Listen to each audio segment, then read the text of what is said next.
Hi everyone.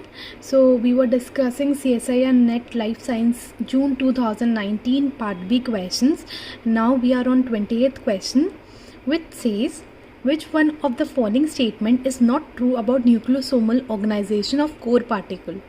So nucleosomal organization, you know right, the DNA is wrapped around the core particle. So it's a question of DNA biotechnology.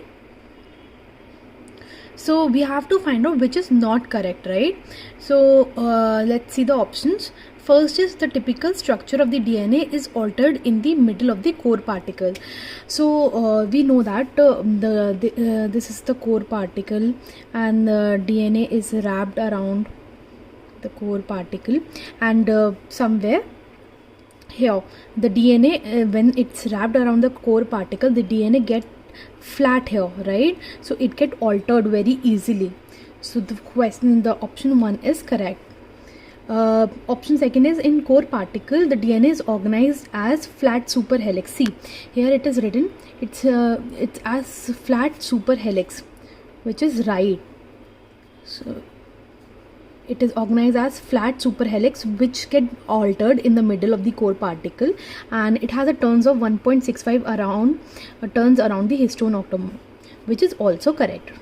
Third option says while forming 30 nanometer fiber, generally 6 nucleosome per turn organize into 2 start helix. This is also correct. Fourth option is the N-terminal histone tail in a core particle are strictly ordered and are exit from the nucleosomes between the turn of the DNA. See, you see this statement. The N-terminal of the histone tail in a core particle are strictly ordered, which is not correct, right? It's not strictly ordered, it is disordered. They are randomly present, right? So option 4 is wrong. Answer for the 28th is 4th. So now question 29, and one of you have actually asked in comments that to explain 29th and 30th question. So here we go. So during replication, RNase H remove all of the RNA primer except the ribonucleotide directly linked to the DNA end.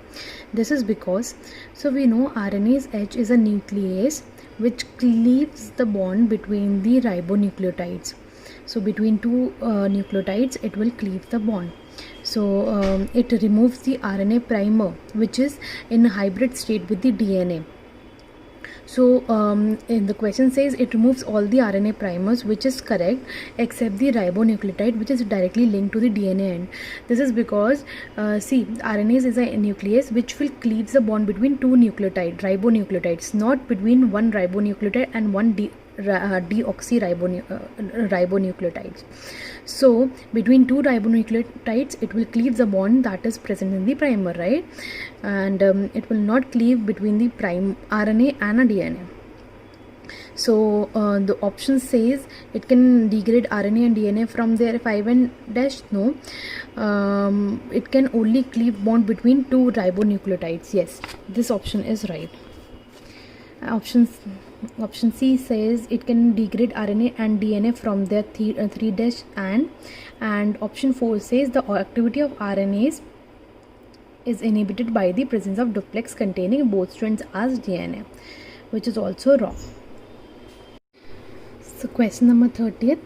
In the human cell line, a large fraction of double-stranded DNA breaks are repaired by non-homologous end joining, that is NSEJ. An inhibitor of flap endonuclease will affect. So this is very direct question. I'll explain you why. So we know in the double strand DNA repairing there are two types of modification which take place, that is homologous recombination and other is known as the non-homologous end joining. So in this, when the DNA strands are repaired, right, so there is a flap endonuclease. So what does flap endonuclease do? It does the gap trimming, right? It's a direct question. So gap trimming it does. So when the gap trimming will be, when there will be an inhibitor of flap endonuclease, so gap trimming will not happen. If gap trimming will not happen, then the DNA ligase will not be able to join the DNA strand.